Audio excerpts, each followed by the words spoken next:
Good morning, everybody. So today I am going to solve some of the questions which is given in the worksheet. कुछ आपके लिए selected questions हम लोगों ने रखा हुआ है इधर ताकि उसको डिस्कस करें. अगर आपको प्रॉब्लम नहीं हुआ है, अगर आप सॉल्व कर लिए हैं तो बहुत अच्छी बात है. क्वेश्चन नंबर 2, एक क्वेश्चन था find the integral roots of x cube minus 6x square plus 11x minus 6. ठीक है, इस तरह के इक्वेशंस इस तरह के पॉलिनोमियल्स का अगर हम इंटीग्रल रूट्स निकालते हैं तो कैसे निकालते हैं. तो इस तरह के पॉलिनोमियल्स का रूट निकालने के लिए फर्स्ट ऑफ ऑल रूट यानी सोल्यूशन हम निकालने के लिए क्या करते हैं, फर्स्ट ऑफ ऑल हम चेक करते हैं इसका कांस्टेंट पार्ट. ये आप लोगों को पहले भी बताया गया है, फिर से हम एक रिवीजन कर रहे हैं. इसको हम लोग पहले लिख दें यहाँ पे रिवीजन क्लास. ठीक है. तो जो कांस्टेंट है आपका, कांस्टेंट का फैक्टर्स क्या क्या हो सकता है. इस 6 के फैक्टर्स ऑफ 6 पहले क्या क्या हो सकता है. आर प्लस माइनस 1, यानी हम यहां लिख दें रफ में आपको, +1 भी हो सकता है, -1 भी हो सकता है. ये तो किसी का भी फैक्टर होता है. उसी तरह से +-2, 6 का फैक्टर 2 भी होता है, तो वो प्लस में भी हो सकता है, माइनस में भी हो सकता है. उसी तरह से +-3. ठीक है. उसी तरह से 4 होगा क्या, नहीं होगा, क्योंकि 6 का फैक्टर 4 नहीं है, 5 भी नहीं है, फिर +-6 हो सकता है. तो इतने सारे फैक्टर्स इसके होंगे. हम लोग कोई भी एक फैक्टर को, तो सबसे पहले हम लोग करते क्या है, आसान ये होता है कि हम लोग +-1 ही रख के चेक कर लें. ठीक है. तो जैसे पॉलिनोमियल x का वैल्यू यहाँ पे दिया हुआ है x³ - 6x² + 11x - 6. ठीक है. इस पॉलिनोमियल x की जगह पे हम एक बार यूज कर लेते हैं +1 और देखते हैं कि 0 आ रहा है या नहीं. इसका पहले 0 निकाल लेते हैं. तो 1³ - 6 × 1² + 11 × 1 - 6. x की जगह पे हमने 1 यूज कर लिया. 1 - 6 + 11 - 6. दिस इज 1 + 11 दैट इज 12 और -6 is -12 that is equal to 0. That means कि 1 is the 0 of given polynomial. अगर 1 एक 0 है इस पॉलिनोमियल का तो क्या होगा, x इज इक्वल टू 1 हो गया. That means x - 1 is equal to 0. That is x - 1 is a factor of given polynomial. ठीक है. x - 1 एक फैक्टर हो गया. तो अगर x - 1 एक फैक्टर है तो फिर हम क्या करते हैं, नेक्स्ट x - 1 से इस पूरे पॉलिनोमियल को डिवाइड कर लेते हैं. x³ - 6x² + 11x - 6 को इसको हम डिवाइड कर लेते हैं. डिवाइड करने से x² times that is x³ - x². Sign change कर लेंगे. This will be -5x² + 11x. फिर क्या करेंगे, नेक्स्ट -5x से -5x² आएगा and this is +5x. Sign will be changed. This will be 6x - 6 + 6x - 6. Sign will be changed. This will be cancelled. यानी कि अगर हम इससे डिवाइड करते हैं इस पॉलिनोमियल को तो result will be x - 5x + 6. यानी कि हम लिख सकते हैं इसको ऐसा कि x³ - 6x² + 11x - 6 is equal to x - 1 × x² - 5x + 6. इतना सबके समझ में आ गया होगा. अब नेक्स्ट क्या करेंगे, अब हम इसको फैक्टराइज कर लेंगे. इसको फैक्टराइज करेंगे तो बाकी के फैक्टर्स मिलेंगे. ये इसके 2 फैक्टर्स मिल गए, एक ये और दूसरा ये. ठीक है. अब इसको हम फैक्टराइज कर लेंगे तो बाकी और भी फैक्टर्स निकल जाएंगे। इसको कैसे फैक्टराइज करेंगे आप ध्यान दोगे। This will B x square minus 5x plus 6। इसको आप फैक्टराइज करोगे मिडिल टर्म स्प्लिट से। मिडिल टर्म स्प्लिट करना आपको आता है। X square minus 3x minus 2x plus 6। Middle term split कर लेते हैं। x माइनस 3 माइनस 2 कॉमन किए इन दोनों में से, x माइनस 3। ये तो फैक्टराइजेशन सबको समझ में आता होगा। अब इन दोनों में से हम कॉमन निकाल लिए तो x माइनस 3 बचा क्या यहाँ x, यहाँ क्या बचा माइनस 2। ठीक है, तो इस तरह से बाकी दोनों फैक्टर मिल गए। तो हम कह सकते हैं कि this one can be written as x cube minus 6x square. बार बार इसको हम लिख रहे हैं ताकि आप समझ में आए आपको। Plus 11x minus 6 is equal to x minus 1 into x minus 3 into x minus 2। Clear? Any doubt? बिल्कुल नहीं होगा, ये हम समझ सकते हैं। तो इस तरह से हम लोग क्या कर सकते हैं। अब इसके अगर आपको बाकी इंटीग्रल रूट्स निकालना है तो बाकी इंटीग्रल रूट्स हम कैसे निकाल सकते हैं। बाकी इंटीग्रल रूट्स हम निकाल लेंगे। x minus 1 is equal to 0 that is x is equal to 1। उसी तरह से x minus 3 is equal to 0 that is x is equal to 3। उसी तरह से x minus 2 is equal to 0 that is x is equal to 2। तो इस तरह से हम एक एग्जाम्पल आपको बताया, एक क्वेश्चन बताया जिससे हम इंटीग्रल रूट्स निकाल सकते हैं 1, 3, 2 एट्सेट्रा। क्लियर? इसके ये 3 रूट्स हैं। क्लियर है? उसी तरह से हम लोग कई और क्वेश्चंस हैं जो हमने सेलेक्ट किया है, वो 1 बाय 1 सब सॉल्व करेंगे। 1 बाय 1 रिवीजन करते जाएंगे हम लोग। ठीक है, नेक्स्ट वन क्वेश्चन इज,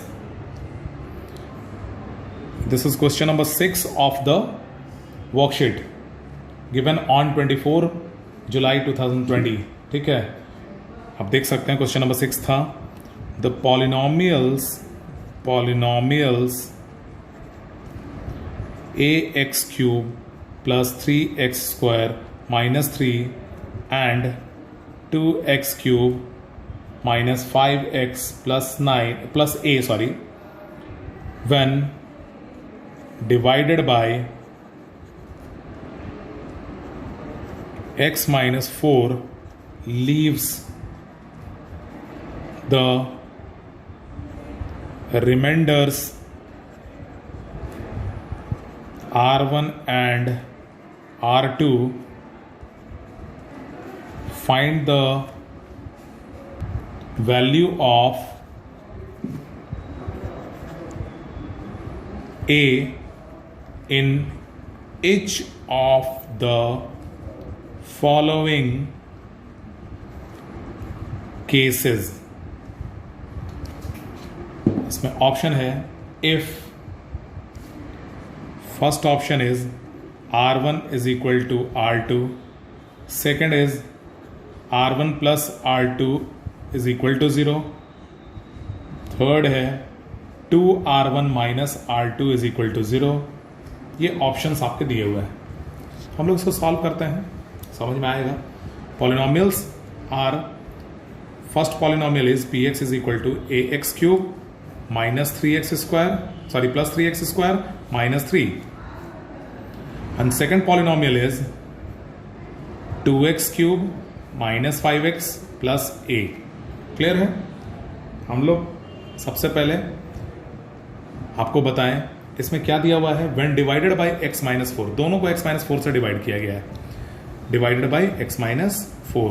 तो x minus 4 से अगर डिवाइड किया गया है तो x minus 4 को हम फैक्टर मान लेते हैं, x इज इक्वल टू 4। लेकिन यहां पे फैक्टर नहीं है, यहां पे एक और बात दिया हुआ है, leaves the remainder r1 and r2। मतलब यहां पे p x के जगह पे अगर हम 4 रखते हैं तो यहां पे रिमाइंडर r1 आएगा और यहां पे रिमाइंडर r2 आएगा। ठीक है, चेक कर लेते हैं। a into 4 cube plus 3 into 4 square minus 3 is equal to r1। इसको रखने के बाद value will be r1। Check करोगे, this is 64a plus 48, 16 into 3 that is 48 minus 3 is equal to r1. This will be 64a plus 45 is equal to r1। ये आया value of r1। यहाँ second case में हम निकालते हैं, x के लिए 4 ही रखना है, 2 into 4 cube minus 5 into 4 plus a is equal to R2, ठीक है। 64 4 cube that is 64 into 2 that is 128 minus 20 plus a is equal to R2, ठीक है। 4 into 5 that is 20 and 64 into 2 that is 128 and this will be 108 plus a is equal to R2। देखिए R1 और R2 का हमने value निकाल लिया। करना क्या है नेक्स्ट, हमको क्या करना है, आप देखोगे find the value of a in each of the following cases. तो फर्स्ट केस क्या है भाई, आप फर्स्ट केस देखोगे, first case is R1 is equal to R2। हम यूज कर लेते हैं R1 R2 को बराबर कर लेते हैं, तो 64a plus 45 is equal to 108 plus a, ठीक है।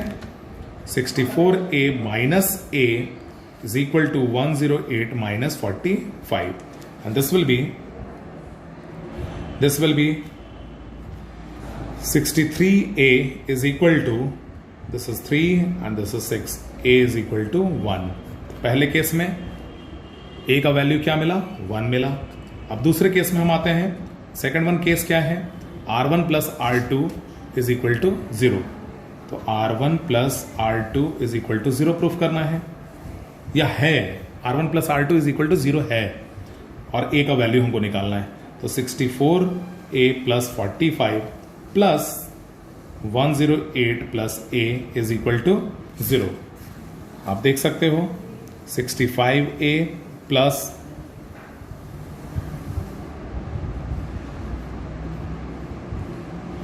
153 is equal to 0. You can add this. You can add this one. This will be 65a is equal to minus 153 and a is equal to minus 153 by 65. Clear? No any doubt? ठीक है, तो इसी तरह से हम लोग आते हैं थर्ड केस में। Third case is 2R1 minus R2 is equal to 0। 2 into value of R1 is 64a plus 45 minus R2। R2 is what, R2 is 108 plus a is equal to 0। ये प्रूफ कर लेना है, ध्यान दोगे। 64 into 2 that is 128a plus 90, 45 into 2 minus 108 plus minus a is equal to 0, ठीक है। 128a minus a that is 127a minus 108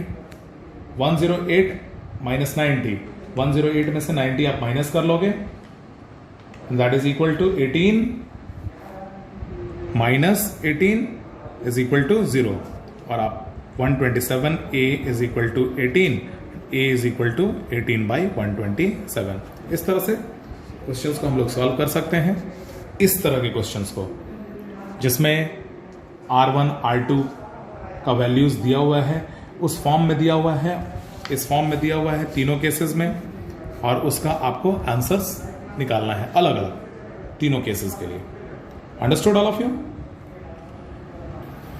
इसके अलावा आप NCERT, अपने NCERT बुक का जो लास्ट ऑप्शनल